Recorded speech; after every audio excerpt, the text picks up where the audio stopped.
पठानकोट आतंकी हमले पर एनआईए ने दायर की चार्जशीट। मौलाना मसूद अजहर समेत जैश के चीफ समेत 4 बड़े आतंकियों के नाम चार्जशीट।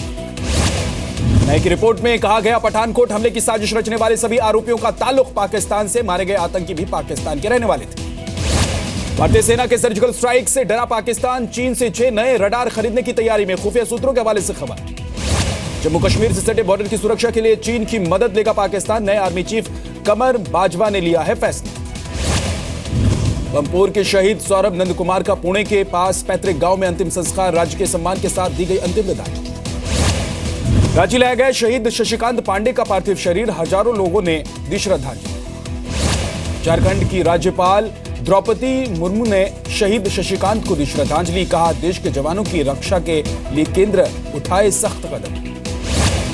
केरल के शहीद रातिश को आज पैतृक गांव में दी जाएगी अंतिम विदाई, गांव में शोक का माहौल, जाबाज की शहादत पर गम। पश्चिम बंगाल के हावड़ा में टीएमसी विधायक वैशाली डालमिया ने किया राष्ट्रगान का अपमान, राष्ट्रगान की धुन के दौरान फोन पर बात करती रही विधायक। मलयालम लेखक कमल सी चावरा पर राजद्रोह का मामला दर्ज, राष्ट्रगान के अपमान का आरोप, हिरासत में लिए गए। उत्तराखंड में विधानसभा चुनाव से पहले रावत सरकार का मुस्लिम समुदाय को तोहफा, हर शुक्रवार को मुस्लिम कर्मचारियों को नमाज के लिए 90 मिनट का ब्रेक। बीजेपी ने की रावत की आलोचना, नलिन कोहली ने कहा ऐसे तो हिंदू भी सोमवार को शिव पूजा और मंगलवार को हनुमान की पूजा के लिए समय मांग सकते हैं। बीजेपी के वार पर कांग्रेस का पलटवार, उत्तराखंड प्रदेश कांग्रेस के अध्यक्ष किशोर उपाध्याय ने कहा अगर ये चुनावी स्टंट है तो राम मंदिर बनाने का वादा क्या था। कांग्रेस नेता संदीप दीक्षित ने किया हरीश रावत के फैसले का समर्थन, बीजेपी से पूछा उसे परेशानी किस बात की है।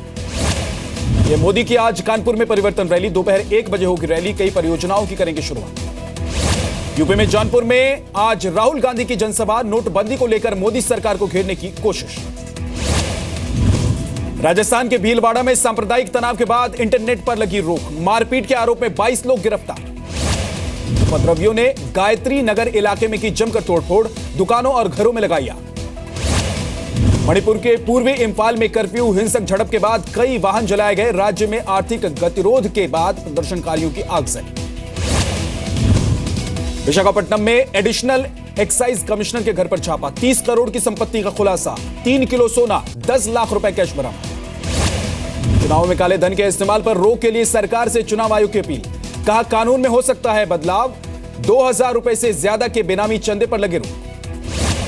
नोट बैन के मुद्दे पर पार्लियामेंट्री पैनल को जानकारी देंगे आरबीआई गवर्नर, 22 दिसंबर को रखेंगे अपनी बात। बेंगलुरु में एटीएम की कैश वैन लेकर भागा ड्राइवर, पुलिस ने बरामद की वैन, लेकिन ड्राइवर फरार। एमपी के शहडोल में जाली नोट बनाने वालों का पर्दाफाश, हुई कार्रवाई, 2000 के नकली नोट बनाने वाले 2 लोग गिरफ्तार, प्रिंटर और स्कैनर भी बरामद। दिल्ली में सोने के 10 बिस्किट और कैश बरामद, पकड़े गए सोने की कीमत करीब 32 लाख रुपए, 500 और 1000 के 3 लाख रुपए की नोट भी बरामद की गई। गुजरात के सूरत में फाइनेंसर किशोर भाजीवाला के ठिकानों पर जारी इनकम टैक्स के छापे, अभी तक 650 करोड़ से ज्यादा की संपत्ति का खुलासा। मुंबई में नए साल के मौके पर होने वाली पार्टियों पर रहेगी एक्साइज डिपार्टमेंट की नजर, विदेशी ब्रांड की शराब के नाम पर होने वाली मिलावट को रोकने की तैयारी। तमिलनाडु के मुख्यमंत्री पनीर सेल्वम आज करेंगे पीएम मोदी से मुलाकात, जयललिता को मरणोपरांत भारत रत्न देने की करेंगे मांग। बीजेपी ने फिर उठाया राम मंदिर का मुद्दा, केंद्रीय मंत्री महेश शर्मा ने कहा सहमति हो या कोर्ट का आदेश, राम मंदिर बने। हरियाणा कांग्रेस में जल्द हो सकती है कार्यकर्ताओं की छटनी, कांग्रेस प्रदेश अध्यक्ष अशोक तंवर ने दिए संकेत। यूपी विधानसभा चुनाव को लेकर महिला कांग्रेस ने कसी कमर, नोट बैन के मुद्दे पर सरकार को घेरेंगी महिलाएं, टिकट बंटवारे में भी प्राथमिकता। मुंबई के शिवाजी मैदान पर बने जिम खाना में क्रिसमस और नए साल के जश्न के लिए सुप्रीम कोर्ट की इजाजत, शाम 6 बजे से रात 10 बजे तक चला सकते हैं लाउड स्पीकर। मुंबई में बाइकर गैंग की रेसिंग के दौरान आपस में हुई टक्कर, हादसे में एक की मौत, 2 घायल। बांद्रा में यूपी में गोरखपुर तक चलने वाली विशेष एक्सप्रेस ट्रेन को रेल मंत्री सुरेश प्रभु ने दिखाई हरी झंडी, हर शुक्रवार को मुंबई से चलेगी। बर्फबारी के बाद जम्मू कश्मीर में बड़ी ठंड, श्रीनगर में डल झील का पानी जमा। एमपी के भिंड में शुरू किया गया बेसहारा लोगों के लिए कपड़ा बैंक, सर्दी में मददगार लोगों को गर्म कपड़े लेकर जरूरतमंद तक पहुंचाने का है मकसद। छत्तीसगढ़ के अंबिकापुर में एक स्कूल की अनोखी पहल, फीस की जगह बच्चों के पेरेंट्स से लगवाए जा रहे हैं पेड़। क्रिसमस के मौके पर बेंगलुरु में केक शो का आयोजन, बनाए गए लंदन ब्रिज की शेप का 500 किलो का केक, 7.5 फीट लंबे चीनी ड्रैगन की शेप का भी केक। गुजरात के अमरेली में रिहायशी इलाके में घुसे गिर के शेर, गाय को बनाया शिकार, वन विभाग के कर्मचारियों ने जंगल में भेजा वापस। नोएडा में मेघा नाम की महिला गिरफ्तार, महिला पर 15 लोगों से शादी करके ठगी करने का आरोप, पुलिस ने पूछताछ शुरू की। यूपी के कन्नौज में नाबालिग लड़की के साथ गैंगरेप, पुलिस ने एक आरोपी को पकड़ा, 3 फरार आरोपी का रेप से इनकार। यूपी के बस्ती में नाबालिग लड़की से गैंगरेप, 2 युवक पर आरोप, पुलिस की गिरफ्त से भागा एक आरोपी। राजस्थान के बारा में एक शिक्षक पर लगा नाबालिग छात्रा से रेप का आरोप, खेलों में भाग लेने के बहाने होटल में ले जाकर करता था रेप।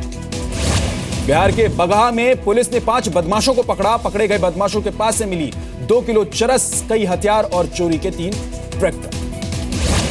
उद्योगपति विजय माल्या को दिए कर्ज की वसूली के लिए आज फिर होगी मुंबई के किंगफिशर हाउस की नीलामी, गोवा के किंगफिशर विला की भी 22 दिसंबर को होगी नीलामी। प्रसिद्ध अर्थशास्त्री और योजना आयोग के पूर्व सदस्य सौमित्र चौधरी का निधन, दिल्ली के गंगाराम अस्पताल में लिया आखिरी सांस। जूनियर हॉकी वर्ल्ड कप में 15 साल बाद भारत फिर बना चैंपियन, फाइनल में बेल्जियम को 2-1 से हराया।